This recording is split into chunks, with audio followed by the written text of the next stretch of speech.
هدانا لهذا وما كنا لنهتدي لولا أن هدانا الله والصلاة والسلام على إمام الدعاء والرحمة المهداة والنعمة المسداة إمامنا وشفيعنا وحبيبنا محمد وعلى آله وصحابته أحينا اللهم على سنته واحشرنا غدا في زمرته مع الذين أنعمت عليهم من النبيين والصديقين والشهداء والصالحين وحسن أولئك رفيقا أما بعد فيا عباد الله أوصيكم وإياي أولا بتقوى الله عباد الله قال تعالى وهو أصدق القائلين أعوذ بالله من الشيطان الرجيم بسم الله الرحمن الرحيم والعصر إن الإنسان لفي خسر إلا الذين آمنوا وعملوا الصالحات وتواصوا بالحق وتواصوا بالصبر. அருளாளன் அன்புடையோன் அல்லாஹ்வுடைய திருநாமத்தால் இந்த குத்பா பிரசங்கத்தை ஆரம்பம் செய்கின்றேன்.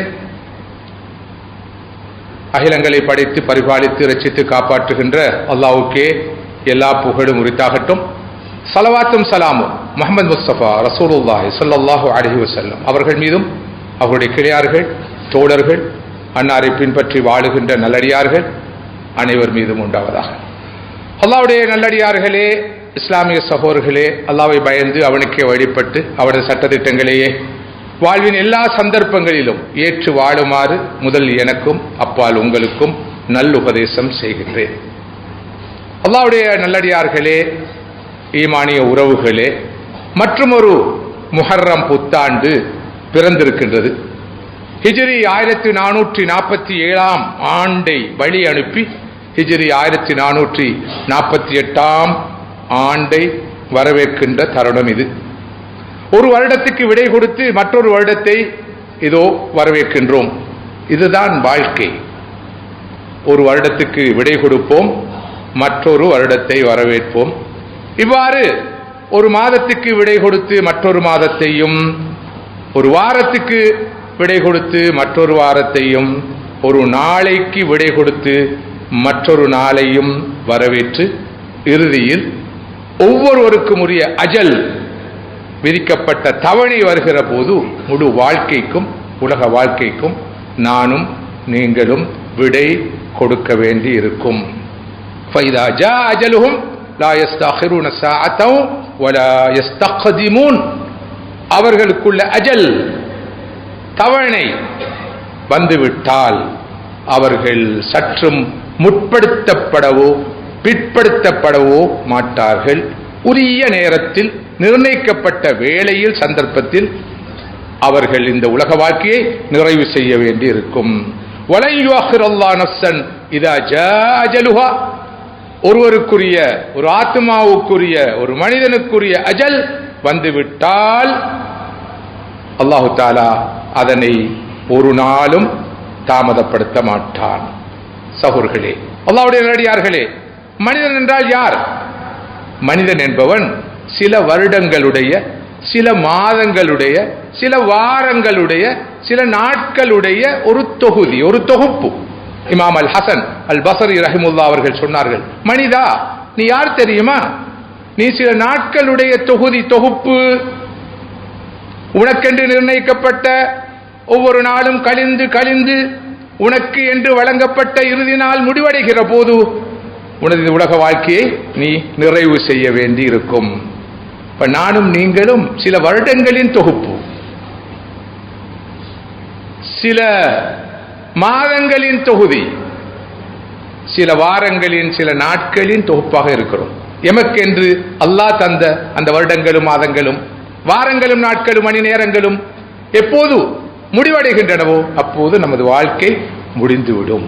அந்த வகையில் எனக்கென்று உங்களுக்கென்று தரப்பட்ட ஆயுளிலே ஒரு வருடம் இதோ கழிந்து விட்டது, முடிந்து விட்டது. நமது ஆயுளிலே ஒரு பகுதி போய்விட்டது.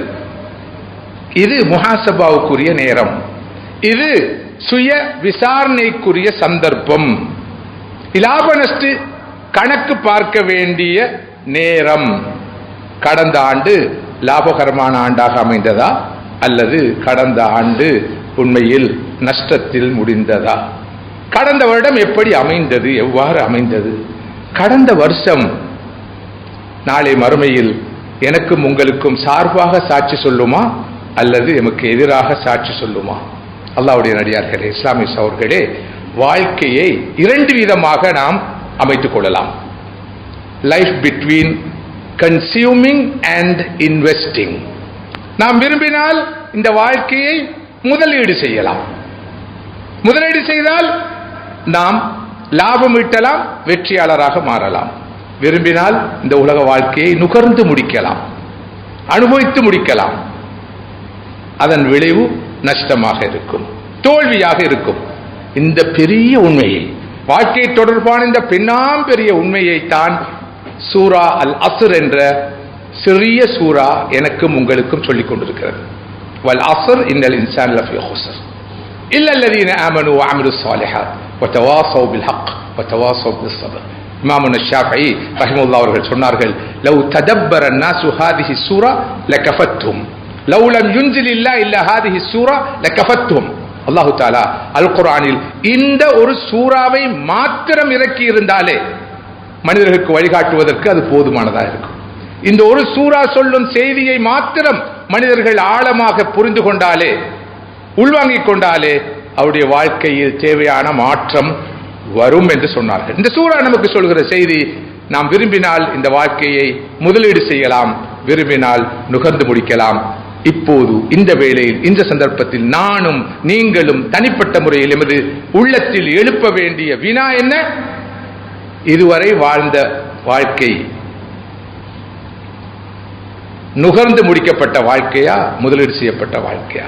இதோ கழிந்துவிட்ட இந்த வருடம் நுகரப்பட்ட வருடமா அல்லது உண்மையில் முதலீடு செய்யப்பட்ட வருடமா? இதனை சிந்திக்கிற சந்தர்ப்பம் இது.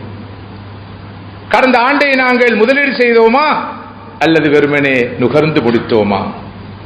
இது பற்றி சிந்திக்க வேண்டிய சந்தர்ப்பம் இது. சிந்தித்து ஒரு நிலைப்பாட்டுக்கு வர வேண்டிய சந்தர்ப்பம் இது. வருடாந்தம் எப்போதும் லாப நஷ்ட கணக்கு பார்ப்போம். இதே போல நமது ஆயுளை பொறுத்தவரையிலும் லாப நஷ்ட கணக்கு கண்டிப்பாக பார்க்க வேண்டும். அதற்கான ஒரு சந்தர்ப்பமாகத்தான் இந்த சந்தர்ப்பத்தை நானும் நீங்களும் அமைத்துக் கொள்ள வேண்டும். மதிப்புக்குரிய சகோதரர்களே, அல்லாஹ்வுடைய நடிகார்களே, இஸ்லாமிய புத்தாண்டு எனக்கும் உங்களுக்கும் வருடா வருடம் நிறைய செய்திகளை சொல்லுகின்றன. முதலாவதாக, இஸ்லாமிய புத்தாண்டு என்பது முஹர்ரம் மாதத்திலிருந்து துவங்குகிறது என்பதை நாம் அறிவோம். முஹர்ரம் மாதம் என்பது மிகவும் புனிதமான ஒரு மாதம். 4 மாதங்கள் புனித மாதங்களாக பிரகடனம் செய்யப்பட்டிருக்கின்றன. துல்காதா, துல்ஹிஜ்ஜா, முஹர்ரம், ரஜப்.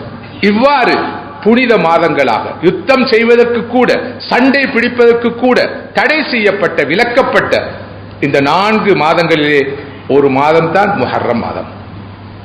அதே போல முஹர்ரம் மாதத்தை ஷஹருல்லாஹ், அல்லாஹ்வுடைய மாதம் என்று சொல்வார்கள். அல்லாஹ் இந்த மாதத்தை தனது மாதம் என்று சொல்கிற அளவுக்கு இது புனிதமிக்க மாதம். அந்த மாதத்தின் ஆரம்பத்தில் தான் நாம் இருக்கிறோம். இந்த மாதத்தில் தான் ஆஷூரா தினம் அமைந்திருக்கிறது. அல்லாஹ் நபி மூசா அலைஹி ஸலாத்து வஸ்ஸலாம் அவர்களுக்கு ஃபிரௌனுக்கு எதிராக மிகப்பெரிய வெற்றியை கொடுத்த மாதமாக, நாளாக இந்த மாதமும் ஆஷூரா தினமும் அமைந்திருக்கிறது. அதனை நினைவு கூறும் வகையில் தான் ஆஷூரா நோன்பு நோக்கப்படுகிறது. எதிர்வரும் பிறை 9, 10, 11 ஆகிய 3 நாட்களிலும் நோன்பு நோட்பது சுன்னத். 9, 10 ஆகிய 2 நாட்களும் நோன்பு நோக்கலாம். தவிர்க்க முடியாத நிலையில் 10ஆம் நாள் மாத்திரம் நோன்பு நோற்றாலும் பிழையானது அல்ல. வரவேற்கத்தக்கது ஆஷூராவுக்கு முன்னால் ஒரு நாளும் பிந்தி ஒரு நாளும் நோன்பு நோட்பதுதான். குறைந்தபட்சம் முன்னால் ஒரு நாளும் பின்னால் ஒரு நாளும் நோன்பு நோற்று யஹூதிகளுக்கு மாறு செய்யுங்கள் என்ற வழிகாட்டலை ரசூலுல்லாஹி ஸல்லல்லாஹு அலைஹி வஸல்லம் அவர்கள் நமக்கு வழங்கி இருக்கிறார்கள். மதிப்புக்குரிய சகோதரர்களே, அல்லாஹ்வுடைய நடிகார்களே, முஹர்ரம் இஸ்லாமிய புத்தாண்டின் முதலாம் மாதம். ஆனால் இந்த முஹர்ரம் மாதத்துக்கும் இஸ்லாமிய புத்தாண்டுக்கும் ஒரு நிகழ்வு, நினைவு கூறுவதற்கான ஒரு முக்கியமான நிகழ்வு தேவைப்பட்டது. ஒரு நிகழ்வை மையப்படுத்தித்தான் இந்த புத்தாண்டு ஆரம்பிக்கப்பட வேண்டும் என்று சிந்திக்கிறார்கள் உமர் இப்னு கத்தாப் ரலியல்லாஹு அன்ஹு அவர்கள். ரசூலுல்லாஹி ஸல்லல்லாஹு அலைஹி வஸல்லம் உடைய தஅவா வாழ்க்கையிலே நடந்த நிகழ்வுகளை கலந்து ஆலோசனை செய்கிறார்கள். ரசூலுல்லாஹி ஸல்லல்லாஹு அலைஹி வஸல்லம் பிறப்பு ஒரு முக்கியமான நிகழ்வு, பத்ர் ஒரு முக்கியமான நிகழ்வு, மக்கா வெற்றி ஒரு முக்கியமான நிகழ்வு, மிஅராஜுடைய நிகழ்வு ஒரு முக்கியமான சம்பவம். ஆனால் இவ்வளவு சம்பவங்கள் ஸல்லல்லாஹு அலைஹி வஸல்லம் வாழ்க்கையில் நடந்த போதிலும், வரலாற்று முக்கியத்துவம் வாய்ந்த நிகழ்வுகள் நடந்த போதிலும், இஸ்லாமிய புத்தாண்டை ஹிஜ்ராவை நினைவு கூறும் வகையில் அமைத்துக் கொள்ள வேண்டும் என்ற தீர்மானத்தை உமர் இப்னு கத்தாப் ரலியல்லாஹு அன்ஹு அவர்களும் சஹாபாக்களும் எடுக்கிறார்கள். அந்த அளவுக்கு அல்லாஹ்வுடைய ரசூல் ஸல்லல்லாஹு அலைஹி வஸல்லம் வாழ்க்கையில் இடம்பெற்ற நிகழ்வுகளிலே அதி முக்கியத்துவம் வாய்ந்த நிகழ்வாக ஹிஜ்ரா அமைந்தது. பார்க்கிற பார்வைக்கு ஹிஜ்ரா என்பது ஒரு இடத்திலிருந்து இன்னொரு இடத்துக்கு புலம்பெயர்வது, தான் பிறந்த மண்ணிலிருந்து வெளியேறுவது.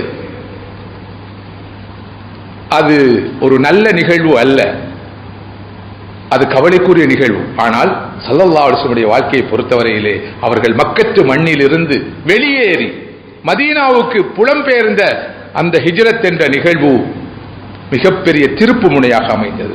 ஸல்லல்லாஹு அலைஹி வஸல்லம் வாழ்க்கையிலும் சஹாபாக்களுடைய வாழ்க்கையிலும், குறிப்பாக இஸ்லாமிய தவ்வாவை பொறுத்தவரையிலும் மிகப்பெரிய திருப்பு முனையாக ஹிஜ்ரா அமைந்த காரணத்தினால் தான் உமர் இப்னு கத்தாப் ரலியல்லாஹு அன்ஹு அவர்களும் சஹாபாக்களும் ஏகோபித்து ஹிஜ்ராவை உலகம் முடியும் வரை நினைவு கூறும் வகையிலே இஸ்லாமிய புத்தாண்டை ஹிஜ்ரா நிகழ்வை மையப்படுத்தி ஆரம்பிப்பது என்று தீர்மானிக்கிறார்கள். வருடா வருடம் குறைந்தபட்சம் இப்படியான ஒரு சந்தர்ப்பத்திலாவது ஸல்லல்லாஹு அலைஹி வஸல்லம் அவர்கள் மேற்கொண்ட ஹிஜ்ரா என்ற அந்த தியாகத்தை நானும் நீங்களும் நினைவு கூற கடமைப்பட்டிருக்கிறோம்.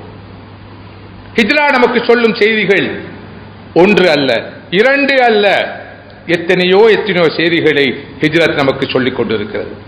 மதிப்புக்குரிய சகோதரர்களே, அல்லாஹ்வுடைய நல்லடியார்களே, ஹிஜ்ரா நமக்கு சொல்கிற முதலாவது செய்தி, ஒரு மூமினுக்கு, ஒரு இறை அடியானுக்கு, ஒரு முஸ்லிமுக்கு இந்த உலகத்திலே அனைத்தையும் விட புனிதமானது, உயர்ந்தது, மதிப்புக்குரியது அவன் ஏற்றுக்கொண்டிருக்கிற தீன், மார்க்கம்.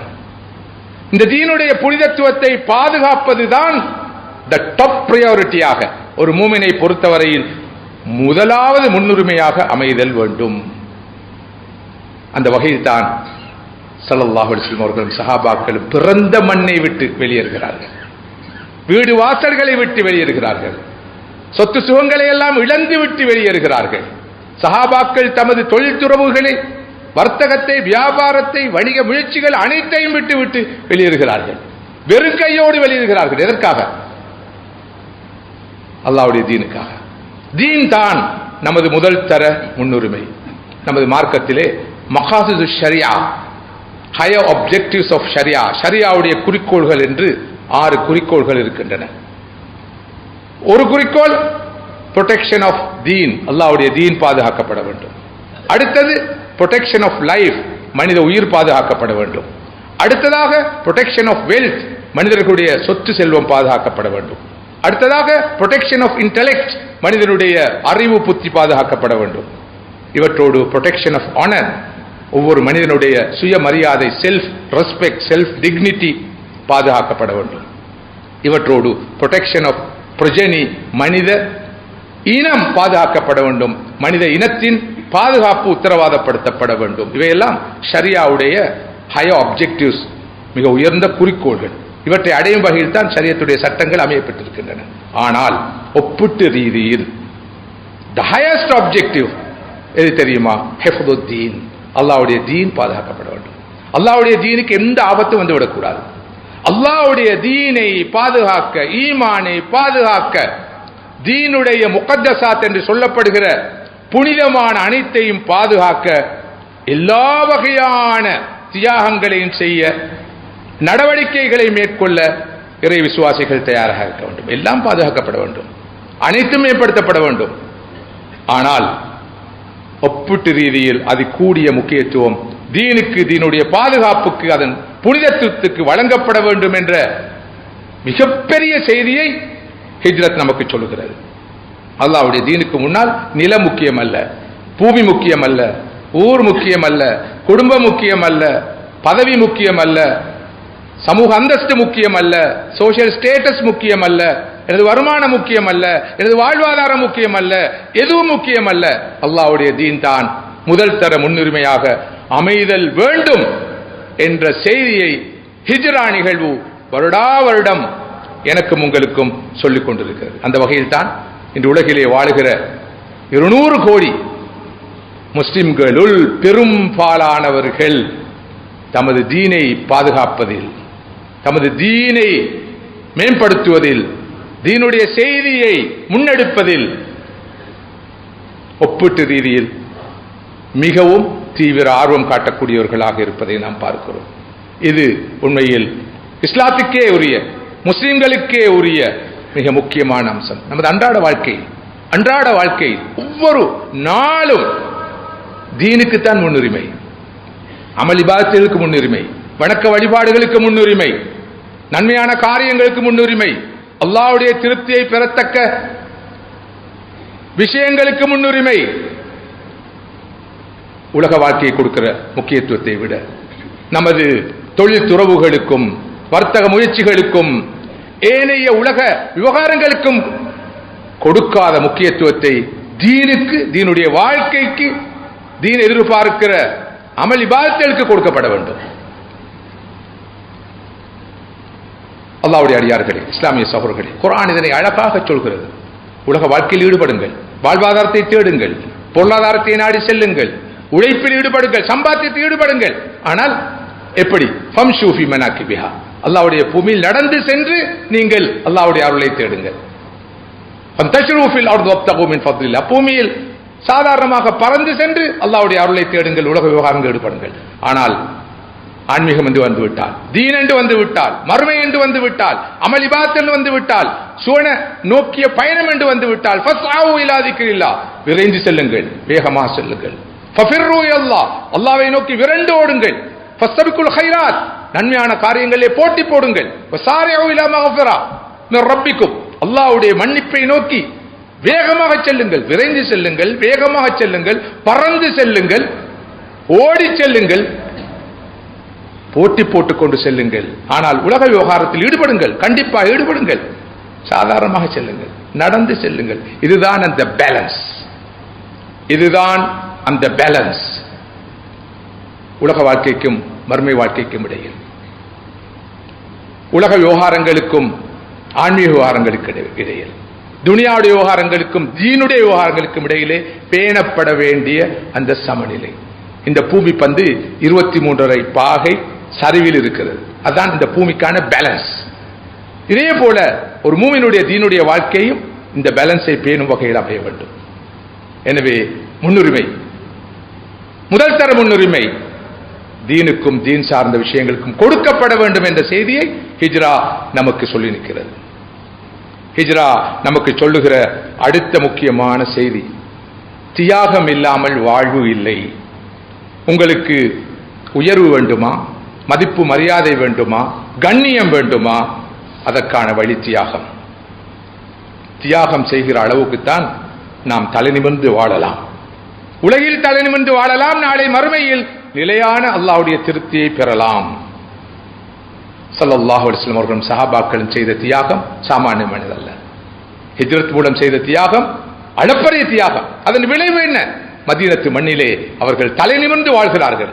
இன்று வரை அவருடைய பெருமை பேசப்படுகிறது. மாத்திரமல்ல, தியாகத்தின் விளைவு எந்த பூமியிலிருந்து அவர்கள் ஓடினார்களோ, எந்த பூமியில் இருந்து அவர்கள் புலம்பெயர்ந்தார்களோ, எந்த பூமியில் வாழ முடியாத நிலையில் அவர்கள் வேறு வழியின்றி விட்டு சென்றார்களோ, அந்த பூமிக்கு கண்ணியமாக, மரியாதையாக தலை நிமிர்ந்து திரும்புகிறார்கள். இது எதன் விளைவு? தியாகத்தின் விளைவு. தியாகம் இல்லாமல் காலத்தை, நேரத்தை, செல்வத்தை, பொருளை தியாகம் செய்யாத நிலையிலே இந்த உலகிலும் தலை நிமிர்ந்து வாழ முடியாது, நாளை மறுமையிலும் தலை நிமிர்ந்து வாழ முடியாது. கேவலமும் இழிவும் ஒரு சமுதாயத்தின் மீது சாட்டப்படுகிறது என்று சொன்னால் அதற்கு பிரதானமான காரணம் அந்த சமூகம் தியாகத்துக்கு தயாரில்லை. காலத்தை கொடுக்க, நேரத்தை கொடுக்க, காசு பணத்தை கொடுக்க, தியாகம் செய்ய தயாரில்லாத நிலையிலே அந்த சமூகத்துக்கு வாழ்வில்லை, விடுவில்லை என்ற மிகப்பெரிய செய்தியை எனக்கும் உங்களுக்கும் ஹிஜ்ரத் சொல்கிறது. இவற்றோடு சகோதரர்களே, அல்லாஹ்வுடைய அடியார்களே, ஹிஜ்ரத் நமக்கு சொல்கிற முக்கியமான அடுத்த செய்திதான் திட்டமிடல், பிளானிங். அல்லாஹ்வுடைய கட்டளையின்படி, அல்லாஹ்வுக்காக, அவனது தீனுக்காக, அவனது அறிவுறுத்தலின் பேரிலே தான் ஸல்லல்லாஹு அலைஹி வஸல்லம் அவர்கள் மக்கத்து மண்ணிலிருந்து மதீனாவுக்கு ஹிஜ்ரத் செல்கிறார்கள். உலகத்துக்காக அல்ல. இன்று உலகிலே நாடுகளை விட்டு நிறைய பேர் செல்கிறார்கள். இந்த நாட்டை சேர்ந்த எவ்வளவு பேர் மேற்குலக நாடுகளிலே போய் குடியேறி இருக்கிறார்கள். வளைகுடா நாடுகளில், மத்திய கிழக்கு நாடுகள் போய் குடியேறி இருக்கிறார்கள். அங்கு போய் அவர்கள் குடியுரிமை பெற்றிருக்கிறார்கள். எல்லோரும் மைக்ரேட் பண்ணுகிறார்கள். மைக்ரேஷன். இந்த நாட்டில் வாழ முடியாது அல்லது வாழ்வது கஷ்டம், வாழ்வாதார பிரச்சனை, பொருளாதார நெருக்கடி. எனவே ஒரு பெட்டர் லைஃபுக்காக தியாகம் செய்து பல நாடுகளுக்கு செல்வதை பார்க்கிறோம். சாரி சாரியாக, கூட்டம் கூட்டமாக எல்லோரும் சொல்கிறார்கள். பிழை என்று நான் சொல்லவில்லை. இது உலகத்துக்காக நாம் மேற்கொள்கிற சில இழப்புகள், தியாகங்கள், புலப்பெயர்.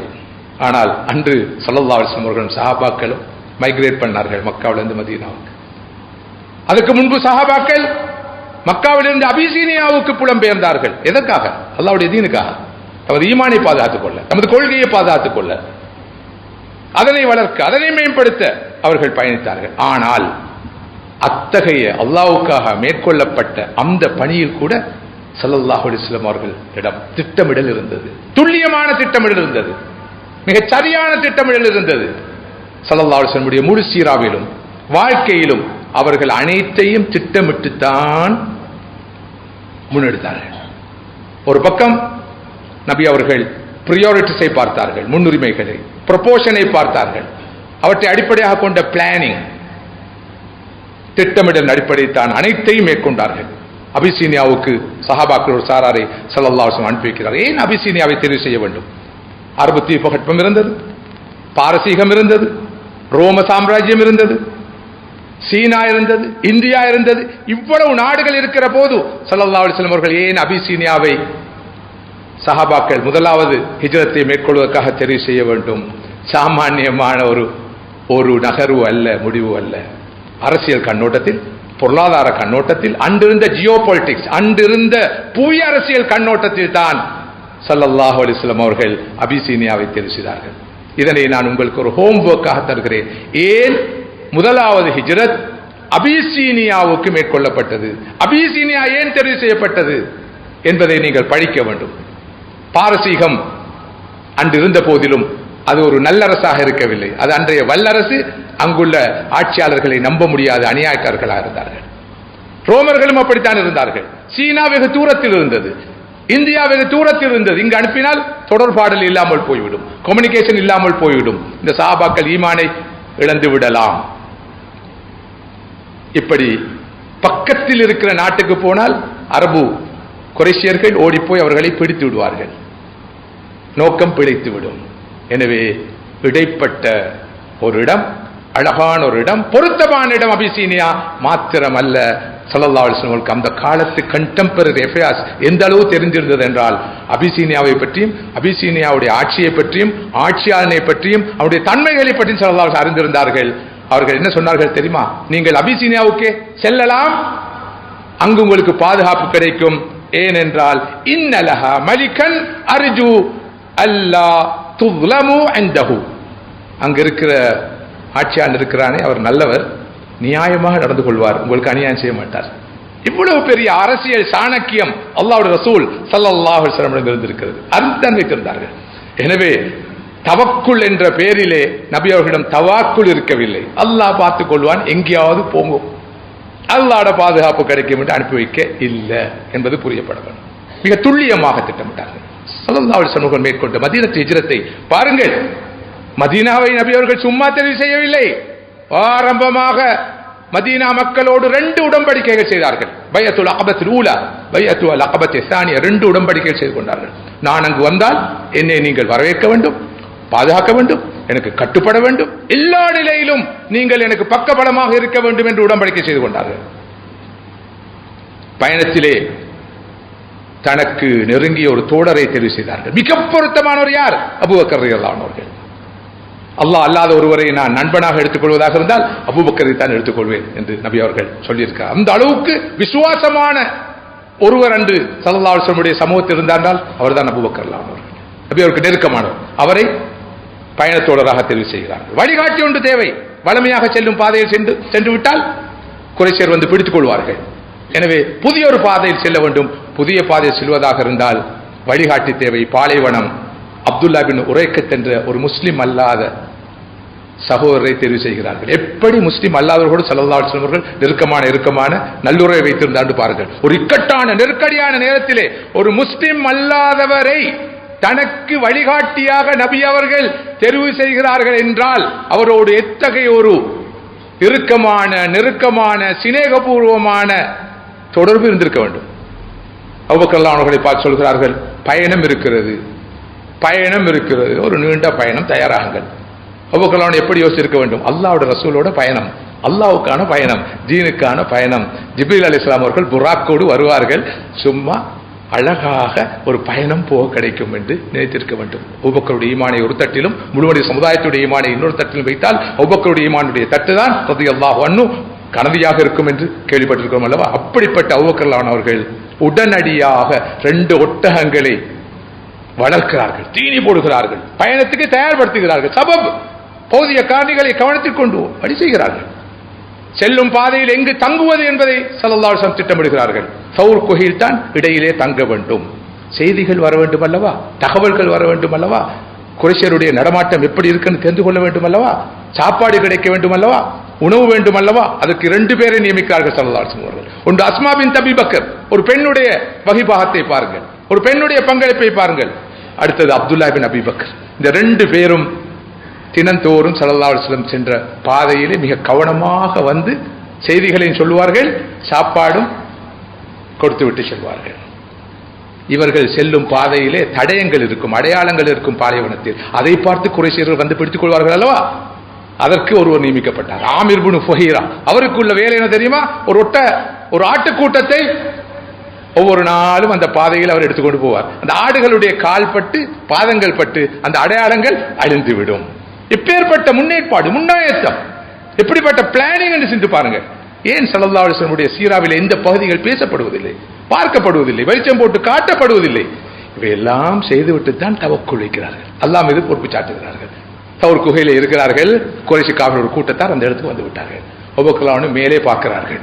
அல்லாஹ்வுடைய ரசூலே பாருங்கள், மேலே எதிரிகள் வந்து நிற்கிறார்கள். அவர்கள் ஒருவராவது பார்வையை தாழ்த்தினால் நம்மை கண்டு விடுவார், என்ன நடக்கும் என்று அபூபக்கர் ரலியல்லாஹு அன்ஹு அவர்கள் சொன்ன போதுதான் ஸல்லல்லாஹு அலைஹி வஸல்லம் ஈமான், யகீன், தவக்குல் வெளிப்பட்டது. என்ன சொன்னார்கள்? யா அபூபக்கர் லா தஹ்சன் இன்னல்லாஹ மஅனா. அபூபக்கரே கவலை வேண்டாம், கவலைப்படாதீர், நானும் நீங்களுமா இருக்கிறோம், நாம் இருவராக இருக்கிறோம், நம்மோடு 3ஆமவனாக அல்லாஹ் இருக்கிறான் என்று சொன்னார்கள் ஸல்லல்லாஹு அலைஹி வஸல்லம். எங்கே ஈமான் வெளிப்பட வேண்டும், யகீன் வெளிப்பட வேண்டும், தவக்குல் வெளிப்பட வேண்டும் என்று சிந்தித்து பாருங்கள். இதுதான் இஸ்லாம் சொல்லும் தவக்குல். அங்கே மதீனத்து மக்கள் ஒவ்வொரு நாளும் நபி அவர்களை வரவேற்க காத்திருக்கிறார்கள். ஒவ்வொரு நாளும் நபி அவர்கள் வந்து விட்டார்களா என்பதை அறிந்து கொள்வதற்காக காலையில் வந்து மாலையில் செல்கிறார்கள். நபி அவர்களுக்கு மிகப்பெரிய வரவேற்பு கொடுத்தார்கள். ஆண்கள், பெண்கள், சிறார்கள் எல்லோரும். அதற்கான ஏற்பாடுகள் எல்லாம் அழகாக நடைபெற்றிருந்தன. இவற்றுக்கு மத்தியிலே சில அற்புதங்கள், மோஜிசாக்களும் நடக்கின்றன. நாம் மோஜிசாக்களை பற்றி மாத்திரம்தான் பேசுவோம்.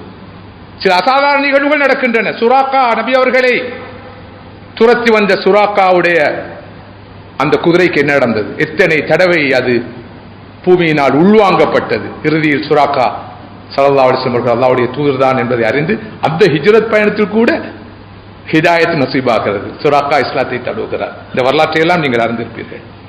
இவை அனைத்துக்கும் மத்தியில் தான் அல்லாஹ் பாதுகாக்கிறான். வஜஅல்னா மின் பைனி ஐதிஹிம் சத்தன் வ மின் கல்ஃபிஹிம் சத்தன் ஃபஅக்ஷைனாஹும் ஃபஹும் லா யுப்சிரூன். அதுக்கு பிறகுதான் அல்லாஹ் அவர்களை பாதுகாப்பதற்கான எல்லா ஏற்பாடுகளையும் செய்கிறார். அல்லாஹ்வுடைய அடியார்களே, இஸ்லாமிய சகோதரர்களே, மதீனாவுக்கு சென்ற ஸல்லல்லாஹு அலைஹி வஸல்லம் அவர்கள் முதலாவது செய்த வேலை மஸ்ஜிதை நிறுவினார்கள். மஸ்ஜித் தான் முஸ்லிம் சமுதாயத்துடைய மையம், தலைமை பீடம், ஜீவ நாடி, உயர் நாடி, ஆலோசனை மன்றம், கலாபீடம் எல்லாம் மஸ்ஜித் தான். வழியிலே செல்லுகிற நேரத்தில் கூட, இடைவெளியில் கூட ஸல்லல்லாஹு அலைஹி வஸல்லம் அவர்கள் தங்கிய இடத்திலே ஒரு மஸ்ஜிதை நிறுவினார்கள். மஸ்ஜித் குபா. முதலாவது மஸ்ஜித். இரண்டாவது, முஸ்லிம்களுக்கு மத்தியில் சகோதரத்தை ஏற்படுத்தினார்கள். அன்சாரிகளுக்கும் முஹாஜிருக்கு மத்தியிலே நெருக்கமான தொடர்பை ஏற்படுத்தினார்கள். இது மிக வரலாற்று முக்கியத்துவம் வாய்ந்த நிகழ்வு. அடுத்ததாக மதீனாவில் வாழ்ந்த, மதீனாவை சூழ வாழ்ந்த முஸ்லிம் அல்லாத யூதர்களோடும் கிறிஸ்தவர்களோடும் ஏனைய கோத்திரங்களோடும் ஸல்லல்லாஹு அலைஹி வஸல்லம் அவர்கள் சமாதான உடன்படிக்கைகளை செய்து கொண்டார்கள். நபி அவர்கள் ஹிஜ்ரத் மேற்கொண்டதே ஒரு மோதல் தவிர்ப்பு உத்தியாகத்தான் அமைந்தது. குறைஷரோடு தொடர்ந்து இருந்தால் மோதல் வரும், சண்டை வரும், பிரச்சனை வரும், யுத்தம் வரும், இரத்தம் சிந்தும் நிலை வரும். எனவே போய்விடுவோம், மனிதர்களுடைய உயிரை பாதுகாக்க, ரத்தம் சிந்தாமல் இருக்க. மோதல் தவிர்ப்பு உத்தியாகத்தான் அமைந்தது. அங்கு சென்றவர்கள் எல்லோரோடும் சமாதான உடன்படிக்கை செய்து கொள்வார்கள். குறைந்தபட்சம் ஸல்லல்லாஹு அலைஹி வஸல்லம் வாழ்க்கையிலே 25க்கும் மேற்பட்ட சமாதான உடன்படிக்கை ஸல்லல்லாஹு அலைஹி செய்திருக்கிறார்கள். யாரோடு? சகோதர சமயத்தவர்களோடு, பிற சமயத்தவர்களோடு. ஸல்லல்லாஹு அலைஹி வஸல்லம் அவர்கள் செய்து கொண்ட முக்கியமான உடன்படிக்கைகளை பேராசிரியர் ஜோன் அன்ட்ரூ மோரோ என்பவர் தொகுத்திருக்கிறார். 50க்கும் மேற்பட்ட மொழிகளிலே அவருடைய அந்த நூல் மொழிபெயர்க்கப்பட்டிருக்கிறது. இந்த பேராசிரியர் ஜோன் அன்ட்ரூ மோரோ ஸல்லல்லாஹு அலைஹி வஸல்லமுடைய மிக முக்கியமான சமாதான உடன்படிக்கைகளை, குறிப்பாக கிறிஸ்தவர்களோடும் யூதர்களோடும் செய்து கொண்ட சமாதான உடன்படிக்கைகளை அவர் தொகுத்திருக்கிறார். இவற்றோடு ஸல்லல்லாஹு அலைஹி வஸல்லம் சும்மா இருக்கவில்லை. ஹிஜ்ரத்தை தொடர்ந்து மேற்கொண்ட பணிகளில் மிக முக்கியமான பணிதான் மதீனா சாசனம், the charter of Medina. ஸல்லல்லாஹு அலைஹி வஸல்லம் அவர்கள் மனிதன வரலாற்றிலே முதல் தடவையாக ஒரு பன்முக குடியுரிமை மாதிரியை, இதான் the very first pluralistic and multicultural citizenship model. உலகத்திலே முதலாவது எல்லா மக்களும், எல்லா இனத்தவர்களும், எல்லா குடிமக்களும் சேர்ந்து ஒன்றாக ஐக்கியமாக வாழ்வதற்கு தேவையான ஒரு சாசனத்தை, ஒரு சார்ட்டரை ஸல்லல்லாஹு அலைஹி வஸல்லம் உருவாக்கினார்கள். மத சுதந்திரம் அதில் உத்தரவாதப்படுத்தப்பட்டது, சம உரிமை வழங்கப்பட்டது, பரஸ்பர பாதுகாப்பு வழங்கப்பட்டது, சோசியல் ஜஸ்டிஸ், சமூக நீதி உத்தரவாதப்படுத்தப்பட்டது, இனங்களுக்கு இடையிலான ஒற்றுமை உத்தரவாதப்படுத்தப்பட்டது. எல்லா மதத்தவர்களும் எவ்வாறு இந்த மதீனத்து மண்ணிலே சுமூகமாக சமாதானமாக வாழலாம் என்பது பற்றி அது பேசியது. சகோதரர்களே, அல்லாஹ்வின் அடியார்களே, முக்கியமான ஒரு செய்தியை சுருக்கமாக சொல்கிறேன். இந்த மதீனா சாசனம், உலக புகழ்பெற்ற இந்த மனித உரிமை சாசனம், இஸ்லாத்துடைய முதலாவது சட்ட யாப்பு இருக்கிற ஷரத்துகளிலே 25க்கும் மேற்பட்ட ஷரத்துகள் முஸ்லிம் அல்லாதவர்களை பற்றி பேசுகின்றன. அதைவிட குறைந்த ஷரத்துகள் தான் முஸ்லிம்களை பற்றி பேசுகின்றன. அதாவது அல்லாஹ்வுடைய அடியார்கள் என்ற வகையில் முஸ்லிம் அல்லாதவர்களுக்குள்ள உரிமைகள் பற்றி, கடமைகள் பற்றி பறக்க மதீனா சாசனம் பேசுகிறது. மதீனா சாசனத்தையும் விரிவாக விளக்கமாக இந்த காலத்திலே நாம் படிக்க வேண்டும். அது சொல்லும் செய்திகளை மனிதர்களோடு, உலகத்தாரோடு நானும் நீங்களும் பகிர்ந்து கொள்ள வேண்டும். அந்த வகையிலே அல்லாஹ்வுடைய நடிகார்களே, இஸ்லாமிய சகோதரர்களே, ஹிஜ்ரத் நமக்கு சொல்லும் செய்தி ஒன்றல்ல, ரெண்டல்ல, ஐந்தல்ல, நிறைய செய்திகளை சொல்லும். வருடம் ஹிஜ்ரத்தையும் அது சொல்லும் பாடங்களையும் படிப்பினைகளையும் நாம் நினைவு கூற வேண்டும். இந்த சந்தர்ப்பத்திலே புது வருடம் பிறந்திருக்கிற இந்த வேளையிலே இந்த புது வருடத்தை உச்சமாக நாம் பயன்படுத்த உறுதி பூண வேண்டும். அல்லாஹ்வுக்குள்ள ஒரு கடமைகளையும் அடியார்களுக்குள்ள கடமைகளையும் செவ்வனே நிறைவேற்றுவதற்கு உறுதி பூண வேண்டும். பயனுள்ள மனிதனாக மாற வேண்டும். எப்போதும் உடன்பாடாக சிந்திக்கின்ற, நேர்மறையாக சிந்திக்கின்ற மக்களாக மாற வேண்டும். இந்த வருடத்தை வெறுமனே நுகர்ந்து முடிக்காமல் இந்த வருடத்தை முதலீடு செய்ய நாம் திட உறுதி பூண வேண்டும். வல்ல ரஹ்மான் இந்த புதிய வருடத்தை நமக்கும் நமது நாட்டுக்கும் உலகத்துக்கும் வளமான ஒரு வருடமாக ஆக்கி அருள் புரிவானாக. நம் அனைவருக்கும் பயனுள்ள பிரயோசனமான வருடமாக ஆக்கி அருள் புரிவானாக. அவனுக்குள்ள கடமைகளையும் அவனது அடியார்களுக்குள்ள கடமைகளையும் நிறைவேற்றக்கூடிய ஒரு வருடமாக ஆக்கி அருள் புரிவானாக. நமது எஞ்சிய ஆயுளை உச்ச நிலையில் பயன்படுத்த அந்த ரஹ்மான் எனக்கும் உங்களுக்கும் தௌஃபீக் செய்து அருள் புரிவானாக.